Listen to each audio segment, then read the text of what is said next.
Welcome back to a view from the press box. Dima Mixon with the live edition here, one of my favorite episodes of the year, joined as always with Glyn Dyar of 247 Sports, GoldenEaglePride.com, and Scott Kirk with WDAM. One of the best shows of the year, gentlemen, and it is finally time to drive some bus. We are going to be driving the bus tonight for a player on offense, a player on defense in Southern Miss's football season, and just a little programming update for those who do not know. A lot of people here driving the bus are like, what the heck does that mean, Dima? And I you know what? Glad you asked. Basically, it means which player on both sides of the ball are we the biggest believers in, if that makes sense, right? Or how are we leading their hype train? Does that make sense? So if you're driving the bus for somebody, you're not just like, all right, I guess I'm driving a bus. I guess I'm just like walking around. I don't know. No, you're driving their bus, baby. They're in your seat. You're driving them all around town, showing them everywhere. Glyn, I mean, if you can't get excited to drive the bus for somebody, like, why do we even live? Why do we even do sports shows? I live for the short bus, man. Yeah. Scott, what do you think, man?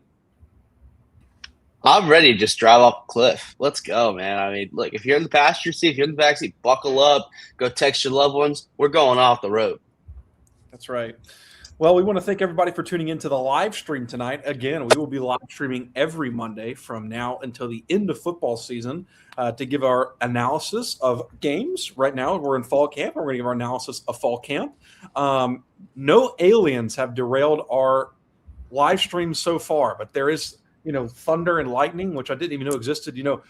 My daughter just was born in June 22nd. And I was telling my wife just a little while ago, because it's raining, I said, is this Esther's first time ever even seeing rain? Because I just feel like it hasn't even rained here since she was born at the end of June. So that was going for us. But guys, are we ready to get going? Yes, let's do it. Absolutely. Great. Well, we got a lot of feedback from Glyn's site, GoldenEaglePride.com, on which players our fans and our listeners are driving the bus for. But once again, we want to thank everybody for tuning into the live stream tonight. If you have not already, hit subscribe to that YouTube channel. We'd really appreciate us out. If you're watching on X, thanks for watching on X. But we'd really like if you would watch or subscribe to the YouTube channel to drive those numbers up. We really would appreciate it. And then follow these guys, man. Glyn Dyar, GoldenEaglePride.com. You know who he is. You know what he's about. He does some great stuff over there at 247sports.com. Did a play-by-play scrimmage breakdown of Saturday scrimmage, which was really impressive. And then Scott, always, man, really good stuff over there at WDAM. So follow these guys if you haven't already. But first, before we drive some bus, because aliens stole our show on Saturday on the field, Glyn, we needed to kind of go over this scrimmage. And obviously, first and foremost, the news of Ethan Hampton, what his status is, what happened today at practice. And so let's just hear your overall thoughts, Glyn, after you've had a couple days to think about the scrimmage, what you heard from offensive coordinator Kyle Cephalo today, and also Ethan Hampton's status. Yeah, I like Cephalo, and I think even though he's worked with Blake for years and years, and it's, their offense, Kyle's been away for a little bit and brings a little something to the offense, adds a little more spice to the offense. Maybe some things that, Blake didn't, weren't doing, like using the middle of the field a little more. I think this offense this year is going to be a little more layered. There's going to be a little more to it. I think you're going to see a little more RPO. I think you've got a really nice tight end room that has a lot of different skill sets. They can block and they can catch the football. Enough of them to run 12 personnel if he wants to go 2 tight ends. You got a good running back room. I think it's going to be by committee. You're going to have 3 to 4 guys there. The key to this whole thing is, we still don't know what this O-line is going to be. We still don't have a clue who the starters are. The coaches don't seem to know yet who the starters are. Cephalo, lighten the load on that a little bit, talking about they have an extra week to work, with the season starting a little more into September. So, they still have a lot of work to do. They got to get into red zone work. They got to get into goal line stuff. So, there's still a lot to be determined with this football team and this offense. But I think there's some pieces there that could produce a pretty solid offense. Scott, Glyn and I were talking after the game, and this is probably part of the podcast that we released on Saturday. They got eaten by aliens. But we were talking about the concern that this offense, especially the whole team, really the offense too, but they haven't really ran anything in the red zone. And, all of fall camp. And they said that, this week is when they're going to start, installing some of that red zone work. Didn't see much of it today at practice. But how concerning is that? And also how concerning is it that you still don't have really 5 guys on that offensive line who you can really count on yet? Offensive line part, super concerning right now. As far as the red zone stuff, I think I'm going to let coaches be coaches in the sense that Blake knows what he's working with. Cephalo knows what he's working with. He knows it's a group of new guys. They're trying to install a lot of things. I'm going to trust their philosophy on that. But offensive line is always going to be an issue for these guys. It's basically every G6 team right now. Who can you find for good value? Obviously, Southern Miss still figuring that out. We saw Brock Roman just retired. A little bit of a loss there. He had a lot of experience, but injuries are injuries. But getting Nunnery back and Al O'Malley should help. Yeah, and how key and huge was that in terms of timing and, what a fortuitous grab there. I mean, because they also have one of the other starting left guards is out with an illness, and the number 2 guy's out. He hadn't practiced in about 7 days. He's banged up. So, they need some fresh bodies. This was a great time to pull those guys onto campus. Absolutely. Yeah. One thing about the offensive line to me, because obviously they gave up 9 sacks on Saturday. But one thing that I was talking about in our show on Saturday was I really thought that it wasn't necessarily that the defensive ends were like straight rushing the quarterback, right? I didn't think it was just they were beating the offensive lineman every single snap.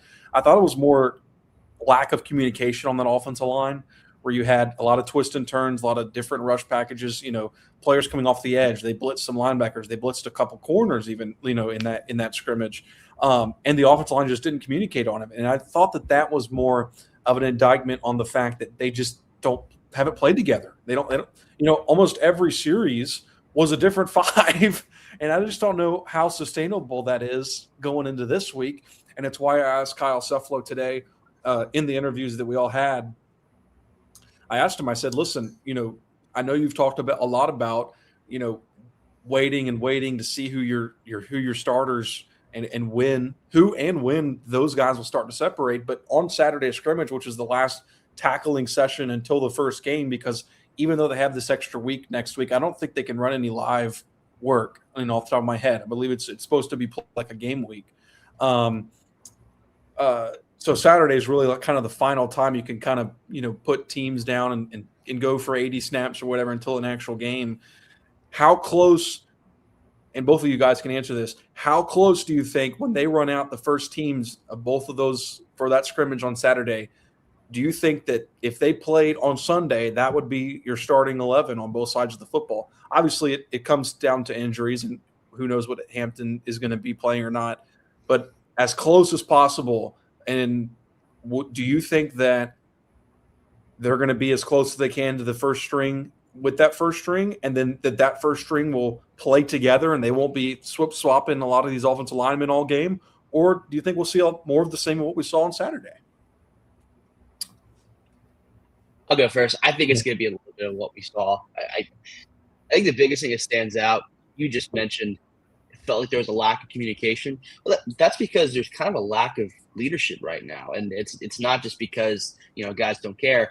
Honestly, I think it's because guys are still learning. We talked to Tyler Lassiter. I asked him about player leadership. He's like, "Look, I can't call guys out if I don't know the whole playbook myself. Now, look, I got here in the summertime, so I'm still learning, but I think that's the case for a lot of guys. A lot of guys are focused on winning their job, so I think that communication issues, there's no one to look to on offense, and I think that's something that's kind of where the problems are starting. I feel like. I think I'll agree with that for sure, and I think things are more unsettled on the offensive side of the ball more so than on the defensive side of the ball. Yeah. On the defensive line, they're running 8 guys out there, and really none of those guys can be labeled starter. You may take the first snap, in the first quarter, but they're going to let those guys go as hard as they can and then rotate them out continuously through a football game, 8 to 10 guys. So that's pretty settled as far as I see. They run in those same 2 groups out every time. Same with linebackers, corners, and safeties. They're pretty set up over there. Offensively, though, it's a different kettle of fish, man, along the offensive line. Tight ends are pretty set with 3 guys. Backs and the receivers are pretty set. I think they're just going to play a lot of guys on both sides of the football. But, the key is this offensive line. You got to find your best combination of 5 guys, the guys that play best together. And then hopefully you've played so many guys over the course of the summer. Hopefully you got number 6 and number 7 too, a guard and tackle that you can throw out there over the course of the game to, give guys a little blow and give those guys some quality reps. So the big thing to me is the O-line. I mean, like we've said, that's what's got to come together. Going to be a revolving door. Yeah. Yeah, I agree. And you're right on the defensive side of the ball for sure. We've seen a lot of the same over there. So I think they're close. I just don't know how close they are on the offensive side of the ball.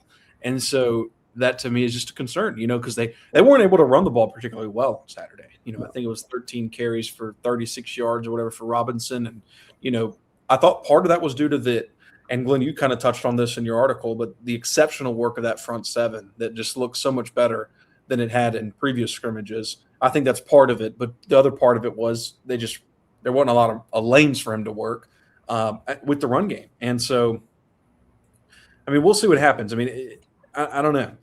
Saturday's scrimmage, the first scrimmage, we always said, tells us a lot. And I just felt like leaving that scrimmage, I really wasn't – I didn't have a lot of the answers. I don't know if that's just me feeling that way, but I mean, maybe you guys do too. But I really left there thinking – or I went in going, man, we're going to learn a lot. We're going to have this. We're going to have this. We're going to know this. And it just kind of all kind of unraveled when Ethan Hampton went out with that thumb injury. And then you're just kind of like, I don't know, because what we're watching, all 3 of us think Hampton's the starter if they played tomorrow, obviously given if he's healthy or not. So when he went out, everything else just kind of seemed to be like, oh, I don't know how real this is or how good this is, or, because you just don't know. Yeah, and I think maybe it would look different with Hampton, right? Like maybe the guys have different chemistry with Hampton, but like I think of it this way too. Offensively, everything is so specific, right? Because look, on defense, look at it this way. Guy gets burned in the corner, doesn't matter. Quarterback could make a different read, and you don't get exposed that way. On offense, everything is so particular, so crucial. These guys are literally thinking the same thing. One guy makes a mistake, it can blow the entire play dead.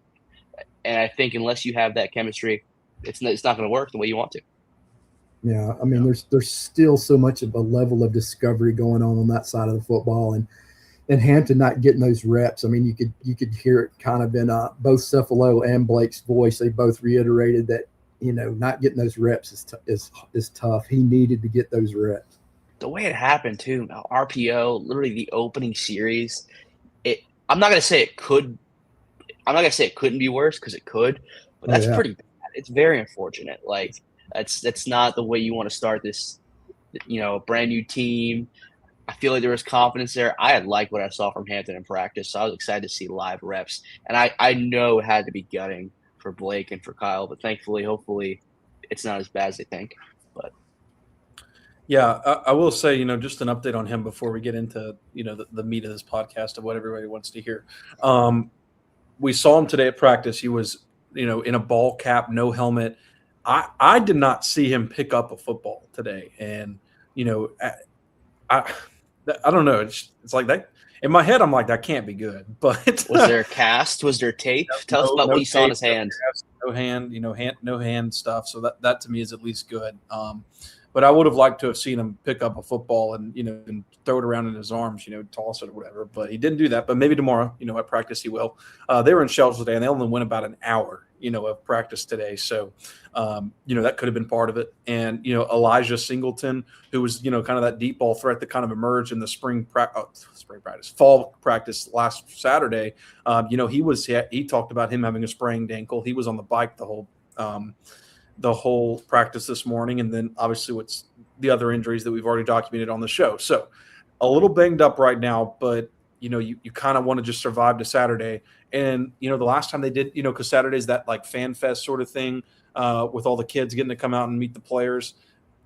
I'm almost like nervous how much we're actually going to glean from it, because the last time they had something like that was the spring game, and it really wasn't at all something to glean from. So I don't know how much they're going to because it's like they need it. So I feel like they will, but I feel like they also needed the spring game. So what are your guys' thoughts on that?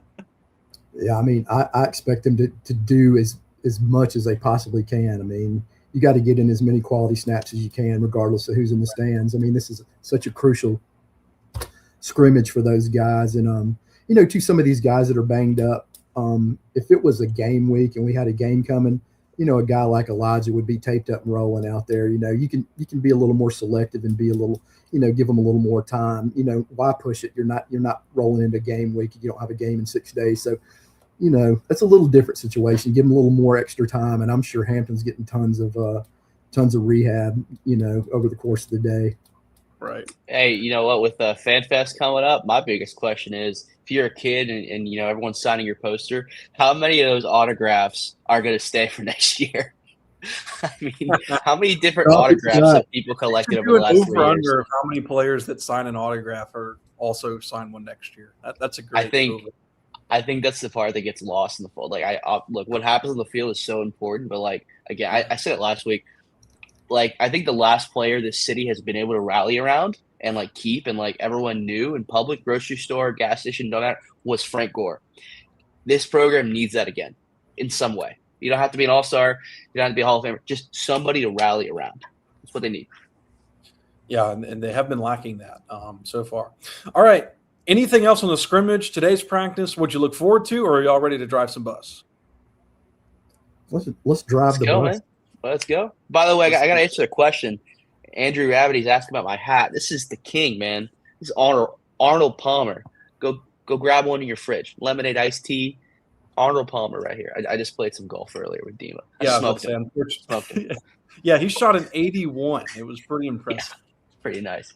I almost had a hole in one on the par 5 at 18, but Scott's coming along, man. Yeah, he hit a 600-yard drive. It was pretty impressive. Yeah, it was awesome. All right, let's get into driving the bus.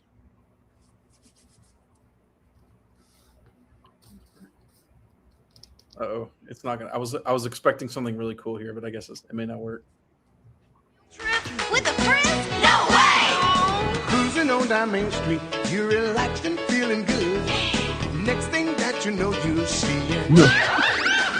Octopus in the neighborhood, surfing on a sound wave, swinging through the stars. Take a left at Jimmy Teston, take your second right past Mars on the magic school bus.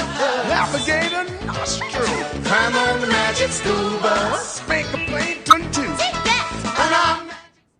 Okay, well, all I can say is that might end people's watching this show, but I just had to do it. It was there for me, Glyn, and I just had to do it. I mean, some things you just have to do. Dude, I'd have gone with the Who Magic Bus. Oh, I should have done that. All right. Andrew's all in the comments right now. Has Glyn ever seen the Magic School Bus? I got my driving hat on, man. Let's go. I got my little Uber hat on. I don't know if I was rocking backwards or forward. I'm not really sure. But I feel like it kind of looks evil this way, but do this way. Yes. All right. For everyone who's in the live stream, we have a good bit of people in here. So if you're in the live stream and haven't sent in a player that you are driving the bus for this season, go ahead and put it in the comments. We will quote you out, throw you on the screen, and all these things. But we had a lot of people on Glyn's site where we sent out the prompt, give us exactly who they're driving the bus for. And once again, just going to explain what I mean by driving the bus for everybody, just to set the air. And we're going to go through kind of what the fans said, and then I'm going to come back us three are going to come back and give a offensive and defensive player that we're driving the bus for this season and why. And when I say like driving the bus, once again, like I don't want you guys to say like, yeah, I think I'm going to drive the bus for like maybe Ethan Hampton. He might throw for like 1,000 yards this year. No, like you got to give me some bold stuff that your dude is doing. You can't just say he's going to throw for 2,000 yards or something. Like it's got to be some. You got to be hyping your man up. Okay, does that make sense? That's kind of what I'm going for here. All right, let's get into it. So Ethan Hampton got 1, 2, 3. Let's see. 3. Still going down. All right. So we got 4 for Ethan Hampton off of Glyn's board. Did we have anybody in this room pick Ethan Hampton? Driving the bus for Mr. Hampton. You got one. I got my driving hat on. I am going. Let's go. I'm flooring it. Going 1,000 miles an hour. I'm all for Ethan. I am all for Ethan Hampton. I am. All right. Scott, the floor is yours. Tell us why Ethan Hampton and what he's going to do this year. In spring, I really like John White. Still love John White. Who doesn't love John White? But I feel like when fall started, I saw Ethan change his body a little bit. I saw a little bit more zip off the ball. I do see that leadership presence. Mainly, I've seen the experience factor, right? This is a guy that played a lot of meaningful football at Northern Illinois. Sat a year last year with Illinois, so he's fresh. I just like his experience. I like what he can bring. I also love what the coaches are saying. I think that Ethan Hampton is their guy. And he's going to be my guy. My prediction, I think Ethan Hampton is going to play in every game this season that Southern Miss plays. I know he's got the thumb injury, but it's not changing my mind. It's not. He's going to get over it. We still got 3 weeks. 3 weeks of the season starts. Hampton will play in every game Southern Miss plays in, and that's going to be huge. He'll probably be the most consistent quarterback this program has seen. I do. So your bold prediction is that he just plays in every game? Yeah, I'm serious. Because when's the last time Southern Miss has had a quarterback playing every game? That's awesome. It didn't even happen last year. It didn't even happen last year. It didn't happen Will Hall. I want to hear a stat line, man. Like 3,000 yards. He hadn't even played at the first scrimmage, so I guess that just – Look, man, I really think it's a bold prediction. You probably got to go back to Hobson to see the last time a quarterback played all 12 games, maybe even further than that. But, yeah. I mean, no, I really don't think Ethan Hampton – I bet Jack Abraham still has some, eligibility. No, right. I know it sounds goofy, man, but I really think if Hampton can play all 12 games, that's huge. I don't think this place has seen that in like 6 years. Like, you know what I mean? No. Well, I really start because he missed the first scrimmage. So I know, but it's not changing my mind. I'm sticking to it. Hampton's going to play in every game Southern Miss plays in this year. Okay, it could be 12. I don't know. Maybe the season ends at 8. Who knows? But not to be as bold. I'm not going to be bold. I don't think the stats are going to blow people away. You look at his stats in Northern Illinois. He wasn't a rocket arm, but I think he can manage the game and be safe. I don't think he's going to go out there and throw 13 picks. I don't. I think he'll stay under like 8, and I think he's just going to manage the game and kind of glide the offensive long. And I think he's going to make plays where he needs to, stay upright. He's not going to make a dumb decision. I just think he's going to be the perfect tool to kind of bridge this program in the right direction for Blake Anderson and what he wants to build for the next couple of years. I love it. Glyn, what do you think about Scott's bus? Are you jumping on the bus with Hampton or you got another player? Don't say your player if you have another player. Just I agree. I agree with Scott. I'm excited about Ethan Hampton once he's healthy, to one of Scott's points over the course of spring as well as the summer. He hadn't put the ball in harm's way, and that is huge when it comes down to the coaches, feeling comfortable and trusting that guy out there. He's efficient. He's accurate. He's just sneaky athletic enough to get out of the pocket and, change platforms and hurt a team. He's accurate on the move as well out there. So I just think he brings a lot to the table. And, Scott did mention he didn't think he was going to go crazy with the stats. I kind of think with Cephalo here in this RPO game, if they get a little bit of a running game going, I think Ethan could throw, 2,500 plus yards. I could see that happening in this offense. Hey, that's a fair point, man. Right, Glyn, you have another player. No, you want me to name my guys yet? Oh, no. We're on Hampton. Okay. I was just backing my man. No, I think Glyn is a good point. Look, one screen to Jalen Himes, he could break through 90 yards. Boom, 90 yards stats for Ethan Hampton. I just don't think he's going to chuck it like 80 yards down the field. But again, I really think if the quarterback plays every game for this program, I'm not saying they're obviously not going to win 10 games, but I just think it's huge. That means he's not hurt, and that means that he's playing well enough that he's not getting benched. So that's my bold prediction. It's a fair argument to say that if Crawford, not Crawford, why did I say Crawford? Braylon Braxton.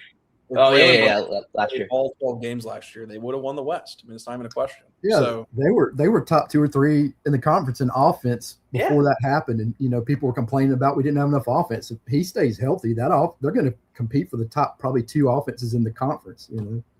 Our encyclopedia over here, our View from the Press Box research team, Andrew Abity, said that Jack Abraham was the last quarterback to make a full season at Southern Miss. So So back when I was in high school, I probably couldn't even drive a car the last time it happened. Okay, so that's how long. I remember that 2019. That was 2020. I think Abraham was the quarterback then. All right, let's get into some of the fans here. So Eagle, Eagle Family Fan 1 says Hampton is driving my bus because without him it may be a bus wreck.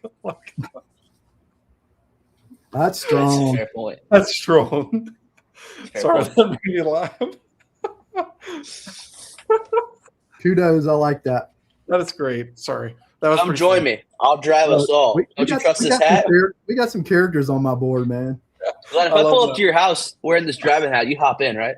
Oh, for sure, man. You got sandwiches? But I know it's funny, but I mean that is true. I mean, in Scott saying it's imperative for them to have a quarterback who's going to be there for the long run, for the all 12 games. And continuity, I don't know if it'd be a bus wreck if Hampton doesn't play, but I certainly think the team isn't as good without him. All right.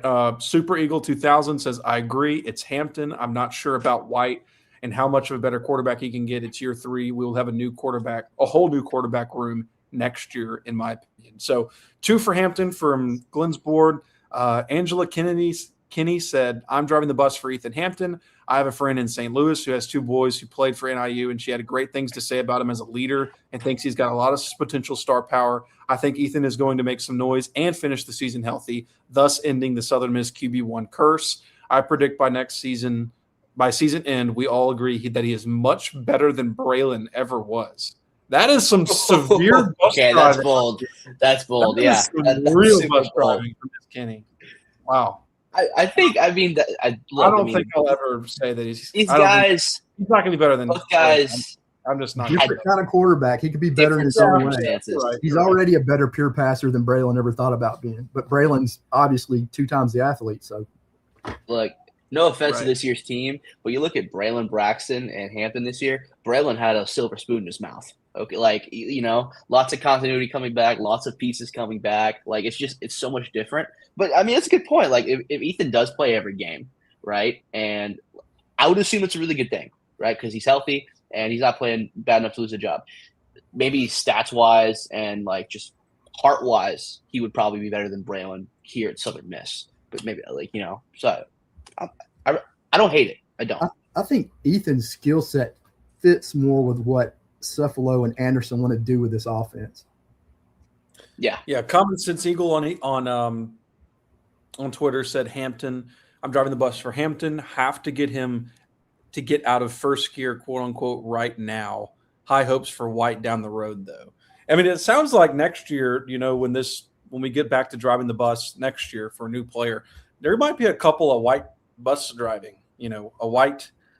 A John White bus, rolling down the way for the Magic School Bus. Troy Gibson on Facebook says, so was his injury worse than initially thought? And I'm sure he's talking about Ethan Hampton. We don't know yet. I mean, they obviously told us that it wasn't serious.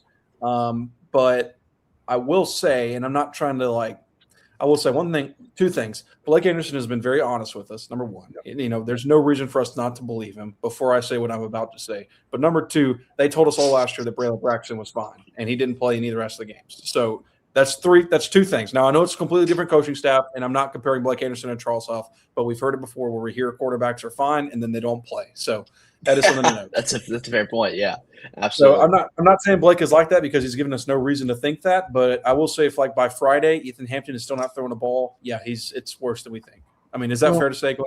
Well, also, Yeah. you have the caveat that Coach Huff didn't let us anywhere near the football team during practice Yeah, week. yeah. And Blake welcomes us out there the entire day. He's got, I don't know if it'll be that way during game week. I'm assuming it will be, but we'll see. Yeah, I'm not worried about Hampton right now. No, me neither. But if we get to like Saturday and he's still not even throwing a football, I would be kind of worried, I think. Well, look, this puts a hole in my prediction, but week 1 is Alcorn, so that's an extra week if you look at it that way. No, Scott, you can't say that. I mean, I am. My bold prediction is that Ethan Hampton's going to play every game. Hey, but week 1, if he's not ready, they don't need to play. No, I mean, I'm just saying, I'm just being realistic. If the injury is worse than you think, week 1 is Alcorn State. Yeah, I know, but you got to stand by your bus, that's bro. reality. Well, I do. I do. Tire in your bus. I know, man. Listen. You just hit a flat. Listen. You got to go replace your tire. No, look, all I did was look at who texted me, look back up, pop the brake, we're good. That's all it is. Oh, okay. I like that. Look, a little text and driving, but you're fine. Yeah. You all do it. swerved off your lane, but you come back and you're back on the train. It's okay. It's 3 a.m. Nobody's on the road. Are there Nobody's on the kids road. on this bus? Kids are asleep. Don't worry. Scotty put him to bed. Gosh. Okay. Alden Bennett on Facebook says DL linebacker wise, who's a name to watch for sacks and high tackle counts? We're going to answer your question when we get to the defensive side of the bus, because we do have some guys for that. All right, let's move down. Glyn. Yes. It's a very dangerous position for you to be in. I know. I'm like the SI curse, man. The last bus that you drove ended this guy's career. So yeah, I am the destroyer of careers. For a second, and I'm almost afraid to ask, but who are you driving the bus for this season? My luck's going to change this year, and the guy that's going to prove this for me is going to bring me out and show that I know what I'm talking about is running back Steven Robinson from Coffeyville Community College. 5'9", about 211 pounds.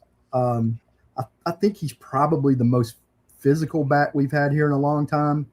But along with that physicality, he's got balance, he's got vision.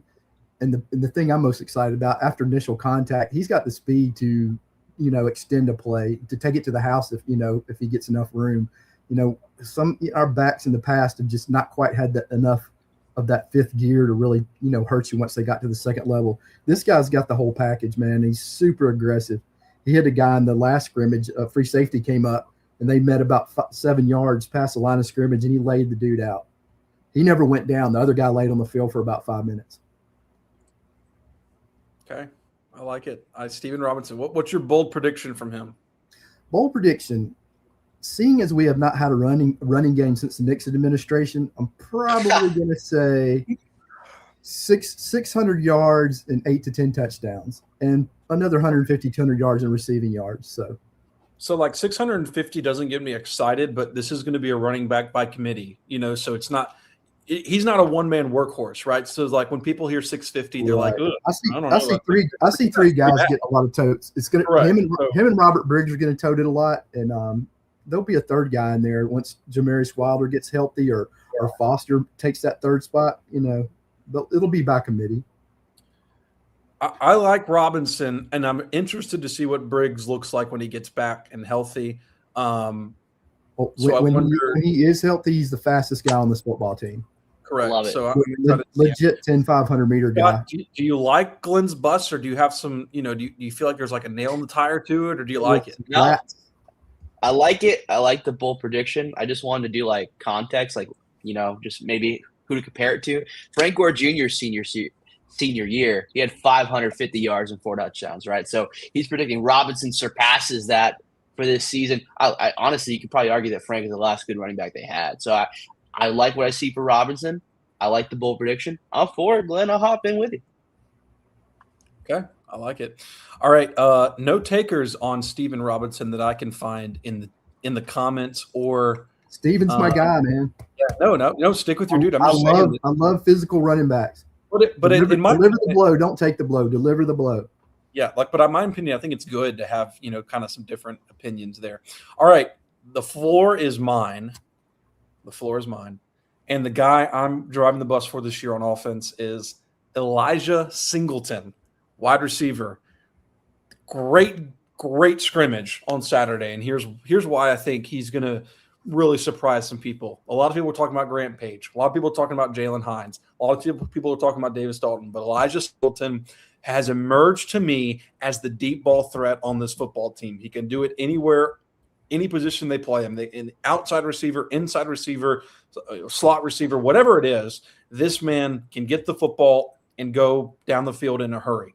165 receiving yards on Saturday in Saturday scrimmage. And a few of those probably would have been touchdowns, but they weren't playing within the 20s, and he did it, and more importantly, with all these different quarterbacks. He did a 66-yarder with White, and he did a 66 or like a 59-yarder with Liddy. So I just like Elijah Singleton to kind of emerge as that playmaker. I don't necessarily think he's going to, you know what? I'm just going to say it. He's going to lead the team in receiving this year. He's going to lead their team in receiving this year because he's going to have some deep ball threats. I wasn't going to say it, but I'm going to say it because I feel like I got to be bold. He's going to lead the team in receiving this year. Last season, Elijah Metcalf led Southern Miss in receiving with 683 yards and 2 touchdowns. Carl Chester, 551 yards, 6 touchdowns. I think Elijah Singleton is going to finish the season with 600+ yards and 5+ touchdowns on receiving, leading this offense as the go-to receiver. I think he will not lead in receptions. I think that's going to be reserved for Jalen Hines, just because he seems to be always open and kind of the quick, release guy. I think Hines is going to lead in receptions, but Singleton is going to lead in receiving yards this season. So I'm driving the bus for Mr. Singleton on offense. Thoughts, disagreements? No, I liked your point that you made that he's one of the true deep ball threats. He can take the top off of a defense, and they needed a guy like that. So, yeah, you're right. And he's also a guy that can play in the slot too, so he may get more opportunities than we think. And man, it's good. Look really good with Hampton's throwing to Singleton for all 12 games. I love your conviction, man. All right, let's get into some other offensive players that some of the guys put in Glyn's board, but also on Twitter. A lot for Jalen Hines, and all three of us didn't have Jalen Hines is driving the bus for him, but I figured if we had a second pick, all three of us would probably pick him. He's probably our close second. A guy who's going to be an immediate impact on this team. That's the player that you need to know, you need to hear. I mean, seems to be always open. He seems to be always catching the football. So we've had a lot of people say Hines on offense. For example, Music City Eagle 1507. He said, we have 71 new and unproven players and have a 3-way tie for QB1. You could literally pick any player on the roster for this exercise because there's no guaranteed starters and certainly no star power. But I'm driving the Jalen Hines bus. We've had some great receivers over the last 25 years, but we missed having a go-to guy since our run that includes Staggers, Watkins, and Brownlee. I don't know that Hines will be that guy this year as a sophomore, but I hope to see him built on a massive season at Wingate last year. And I thought that was a perfect example. Last year, they were kind of receiver by committee. Some days it'd be Carl Chester's day. Some days it'd be Elijah Metcalf's day. But to me, the go-to guy on this team is Jalen Hines. And until that changes, until somebody takes that from him, he's going to be that guy. Glyn, I mean, what do you think about Music City Eagles' point there that we've had great receivers but have missed that go-to guy? And that go-to guy, you kind of have to drive the bus for him. Yeah, I loved his point about Staggers and that group of guys that were Jay Hobson's guys. They gave Jay Hobson a lot of grief, over his time here. But if you look back at the guys he recruited, there's some guys on NFL rosters that Jay went and got during his time here. And when he left some nice players for the next, that first year for that next coach. So and he's right. That was a guy like Staggers, Watkins, that group, one of the fastest group of receivers at Southern Miss in quite some time, and there really hadn't been anything close to it since then. Yeah, love it. Do you like the Jalen Hines bus, Scott? I mean, he can be like a trailer to your Ethan Hampton bus because you need receivers to catch the football. I love it. No, I think Jalen Hines shows a lot of promise. And honestly, from like what I've seen body language wise, like besides Hampton on the field, but it's different. I feel like Jalen Hines is kind of becoming a leader, different leader, quieter guy, not as vocal, but I kind of see his actions. He's doing all the right things, and I can tell Blake is thinking the world of him. Getting to know who he was the other day on Saturday was huge. I mean, just knowing that he's kind of a, stay-at-home guy, glued to the playbook. He's not interested in going to see all the trees in there outside. He just wants to go to the football field, go to bed, wake up, rinse, repeat. That is Jalen Himes, basically, from what he told us. And it shows, though. Explosive. You can tell he has a motivation. Like, look, some guys play football for the right reasons. Other guys play because they like what it does for them. I can tell from Jalen, like, he is super motivated. He kind of has that chip on his shoulder, undersized guy. And, I don't care if I'm 5'9". I'm going to go and beat your butt. He has that mentality. I see it. I like it. To your point, he finds ways to beat guys. He's a great technician. He watches lots of film. A lot of times when he gets open, it's because he beats his guy off the ball. He knows how to use his hands, use his body. He plays big. Yeah, he stacks corners and gets them out of their position, man, and takes advantage of it. He has really good hands. I mean, that's in that interview. Hey, mature and articulate. The kids, it's like he sounded like a 30-year-old guy up there, talking to us. Yeah, not a big guy, but he plays big on the field. You're gonna know that number 9. I'd say he's probably about 5'8". Yeah.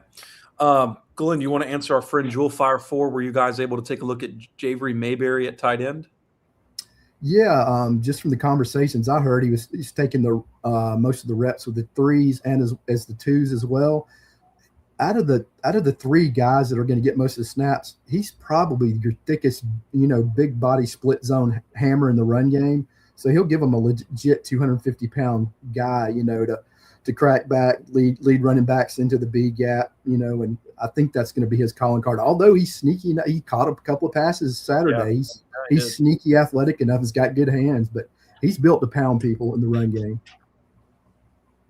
Thanks for the question, and thanks again to everybody who's here in the live stream. We do appreciate it. Again, this episode's probably going to go a little bit longer tonight just because it's a fun episode, and we only do it twice a year for football and baseball. So that's why we're kind of going long tonight. But we're about to switch over to the defensive side of the ball, but a couple more buses on the offense, and we'll just run through these really quickly. Tall Pine says the offensive line will drive the bus,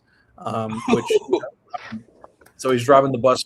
He's driving the bus for the whole offensive line, and I hate to say it, but that's really not very a bad true, man. Without that group, nothing's going to happen offensively. Yeah. So you kind of have to drive the bus for them. Had the punter. Shout out to the punter. He says, "I'm driving the bus for the punter this season."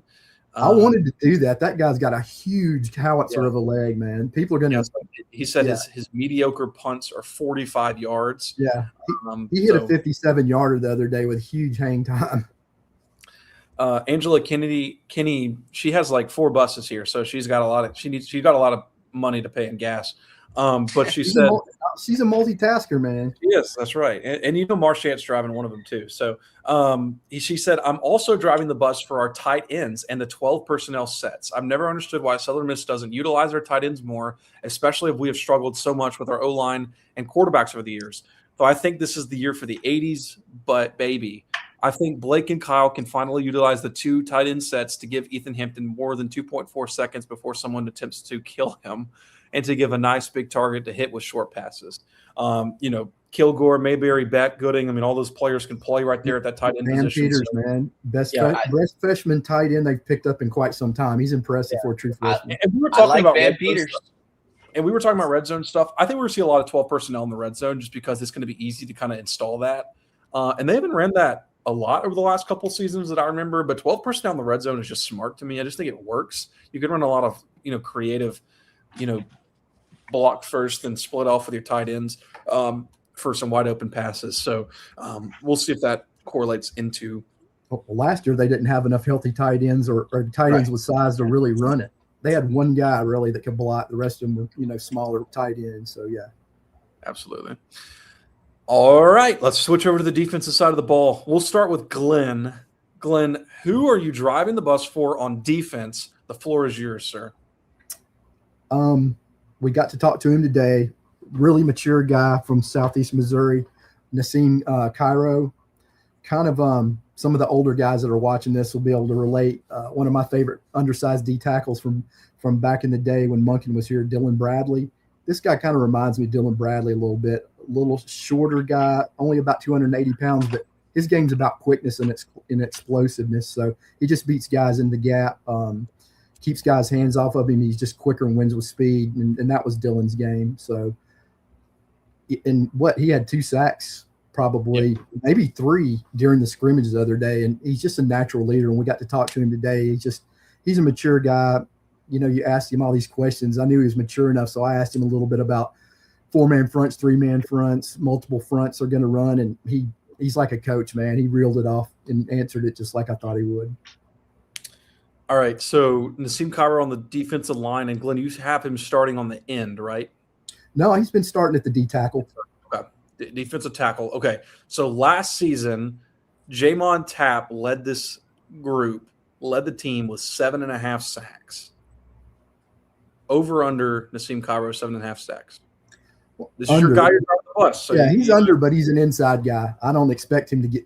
I want to see him get TFLs. I'm not worried about sacks. Just stop running backs in the backfield, create havoc. You don't even necessarily have to sack anybody. Just get in the guy's face and rush him off his point. So I think he's going to be a disruptor.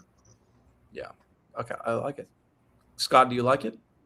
No, I'm a big fan. I like it. Look, when it comes to the big boys, Glyn knows what he's talking about. I trust his judgment. Who doesn't like a defensive tackle wearing number 5? I like that. Yeah. No, he's got to have some pull. Number 5, got to be careful these days, man. Got to be careful with number 5, okay? Daniel's camp might be coming for Cairo. That's right. Be careful. Be careful. Yeah, if Southern Miss played a road game at LSU, that number 5, I don't know, man. That'd be tough. I might have to cut my thumb off or something because he can't have 5 fingers. I mean, that belongs to Jaden Daniels. I mean, be careful. I don't do high fives. It's all about high fours. It's always about high fives, high fours, and fist bumps. Yeah. Jaden Daniels trademarked it all. I love it. I like it. I really like Nassim. I think when I asked him today about being a leader in that room, he was like, yeah, well, me, obviously. And then he was like sitting there trying to think of other leaders in that room, which I thought was he's the dog on that D line. He really is. And I was really to see him coaching some of those younger players and stuff in that room. And he's just done a great job with that. And so I like that pick. Nassim Cairo.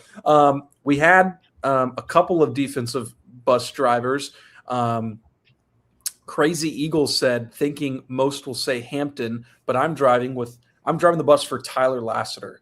Even with all the infusion of new players at every position, linebacker looked to need the most help. Liked his film, but his pressure on Saturday clinched it for me. This dude is going to emerge as a defensive stalwart.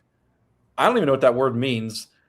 Any bus drivers for Mr. Lassiter in this? Well, that brings me in here because that is my pick. I am driving the floor bus. Is yours. And just Tyler Lassiter. Not Glyn. Just to remind you, Scott, so last year, Chris Jones. I got it. I know. I'm about to get there.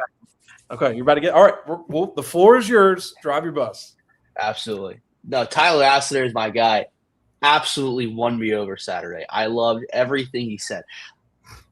Immediately won me over. I go, hey, Coach Bolden talked about – you went to his office and said, hey, I'm not going anywhere. I got schools calling me. I want to stay here. I go, hey, Tyler, why? Why do you want to stay? He's like, Coach Bolden took a chance on me when nobody else did. How could I switch up? And I just love the intensity. I love what I saw physically on Saturday. I think that was a massive pickup for the program. Chris Jones had 133 tackles. That's insane. Okay, no, he won't. He will have over 100 tackles, though. And I think Tyler Lassiter will be a first-team all-Sun Belt linebacker. I think that much of Tyler Lassiter right now. I think it's going to be more of a later season type of fire from Lassiter early on. I don't know if he'll be as dominant, but I think he's going to pick it up once Sun Belt play starts. Once you face the Troys of the world, the JMUs of the world, that's when he's going to start feasting. If you're running back, look, just lay down because Tyler is going to break your neck, okay? He has that kind of intensity. He will be a first-team all-Sun Belt guy. Yeah, I agree with that too, man. He was the most impressive guy on the field Saturday, and that's not to disrespect anybody else. A lot of times players will flash a couple of times, you'll remember it. He just made play after play. In the pass game, in the run game, when he blitzed, I mean, he diagnoses quickly and gets through the trash so fast, and once he gets there, people go down. So I love it. Tyler Lassiter, big guy. And again, like I just lost him. Crazy Eagle said that room needed help, and they went out and got a guy who is going to give them help in that linebacker room and might lead this team in tackles. And so, with 6'3". him and Mathis Haygoods, you already got two really good middle linebackers lined up. Yeah, absolutely. 6'3", 230. Each other. It's very easy to see why Miami recruited him out of high school, right? I mean, he's got the physical tools. He could probably be on the cast of the Odyssey if he wants to. Like, he has that build to him. Also, too, if he hadn't gotten hurt last year before the fourth game of his sophomore junior college career, he wouldn't be here at Southern Miss. That's why we got him. You know, people backed off of him once he got hurt, and he's, you know, fully healthy now. Thank God he's here at Southern Miss. Andrew, I see your comment. I have my bus driver hat. This is what this is, man. I'm not just wearing this for fun. This is my bus driving hat, okay? Exactly what this is right here. It's my driving hat. Andrew giving us grief all the way from Gainesville, man. It's my driving hat, man. All right.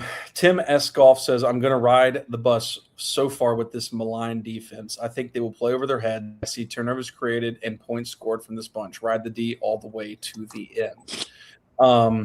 I like. There's no way he said that. There's no way he just said that. What? Don't worry, guys. Sorry. Don't worry about it. Are you making fun of our friend Tim S. Golf? Yes, I am. No, it's not what it's not who he picked. It's what he said, but it's fine. I'm just next. Okay. Don't worry about it. Okay, this is getting a wild show tonight. All right, the guy I'm driving the bus for, the floor is not mine, and that's Champ Lewis, defensive back, 6'1", 185, great body, great length. And this is a secondary that in my head seems to be the biggest question mark right now for me on the defense side of the ball. Can they play one-on-one with wide receivers in the Sun Belt? I'm not talking about power forward wide receivers, but in the Sun Belt, whoever has a really good passing attack, can they play good defense? And Champ Lewis, to me, has looked the best. You know, coming over he's from New Orleans, transferred in from Tulsa. He appeared in all 12 games last year, 16 tackles, 9 solo. You know, a good body back there. I feel like he's probably going to start. I just like what he saw. And we talked to Elijah Singleton today, and I think it was asked to him, you know, who's the toughest player in that quarterback room that you got to face? And he said, you know, it's automatically Champ Lewis. Like that's the guy that's the hardest to go up didn't against. even think about it. Yeah, because he's physical when the ball gets there. He's physical when the ball gets there, but he also has good hands. Like I don't see him grabbing a lot. Does that make sense? Like he's not just like, you know, sitting over there grabbing and, you know, pass interference and all these things. So I like what I see from him.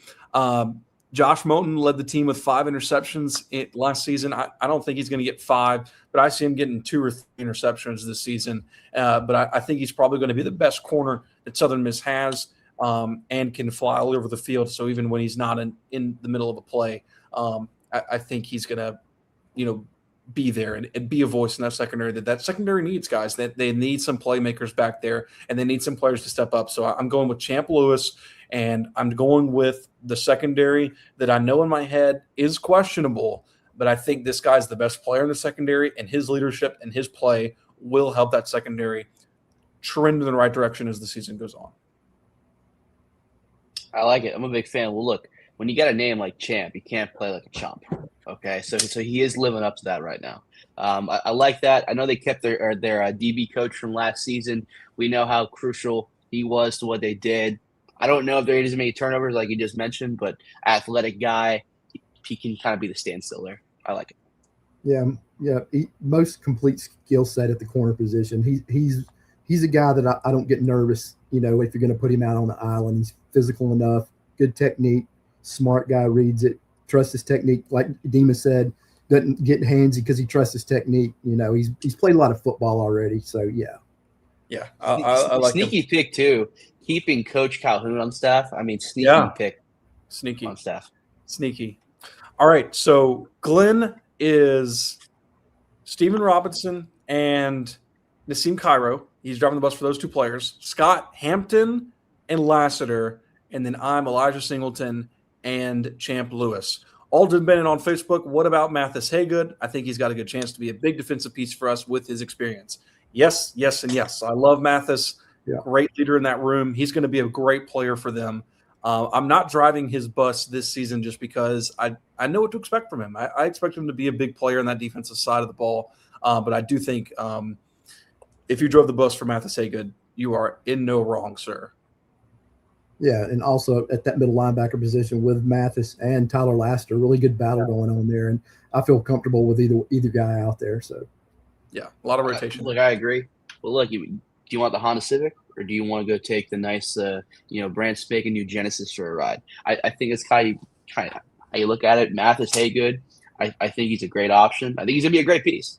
I just looking at Tyler Laster, I'm kind of just looking at like the big googly eyes, like whoa. What could he be? Because I love what I saw from Mathis last year, but a new piece like Tyler last year, I just couldn't go away from that. Yeah, I like it.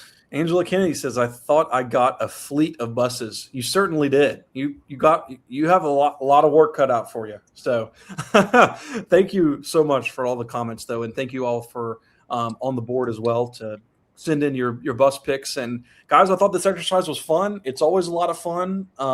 Do you feel good about it, Glyn? I mean, you had a pretty rough baseball season with your bus driving, but do you feel good about your picks for football season? Yeah, I think I've picked well, and I think these guys are gonna represent me well. Scott, you feel good about your players? I am excited for the first batch of recruits here on the Kirk Express. Got the special hat for it. We are just full steam ahead. I got a line of about 3 officers behind me. I might be going a little too fast, but we don't care. We get to places efficiently and we do it the best. But I am going to change the hat though, because honestly, the bus hat's goofy, but worth it. Yeah, I'm excited too. So we just thank everybody. We love doing this exercise twice a year. It's a lot of fun, and we hope we didn't bore you or get too silly tonight. It is supposed to be more of a kind of relaxed, silly show, and we do appreciate. It's my fault. Sorry. We do appreciate everybody tuning in tonight. A lot of people here in the live stream. We do appreciate that, and all the comments. We always appreciate it, and all the thoughts. If you haven't already, subscribe to A View from the Press Box on YouTube, Apple Podcasts, Spotify. Go follow Glyn Dyar, GoldenEaglePride.com, 247 Sports does a great job over there. Scott Kirk with WDAM as well. Go follow him on Twitter. Go follow, catch the news if you live in the Hattiesburg area. And you can follow us always at the Pine Belt News, HubCitySpokes.com/sports. Any final thoughts, gentlemen, before we relieve these people of this silliness? I'm just ready to get to game week, man. I'm kind of anticipatory what this team can do, and there's still so much discovery with these guys. I mean, game 1 to game 5 or 6 could be a completely different thing as this team finds itself in its personality and its depth chart. That's still much to be said there on the offensive side of football. Yeah, Huff last year didn't even put out a depth chart week 1. And I think he said he's not doing that this year. So, Scott, any further stuff that you want to say? Looking at this investment, all I can say is fun. Look, I've seen and I've heard the word misery thrown around with Southern Miss football with previous coaches. Last year was potential. I think this year the word is fun. This team could be fun.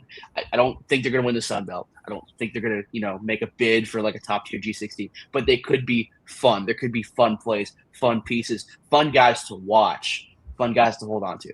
That's the word with this team. Fun. Absolutely. Well, we thank you all, guys. Programming note, today's our Monday show. We'll be doing Monday shows all throughout the year, live streaming at night. You can catch us on the YouTube for our quick thoughts after each practice. Probably have one tomorrow after practice because that's when we're going to be talking to Blake Anderson. We'll get his thoughts on the scrimmage, and Glyn and I will do that because Scott has a bunch of other important type TV stuff to get done. And so you'll see Glyn and I there, and then we'll keep those rolling. And after scrimmage on Saturday, of course, we'll have a video there.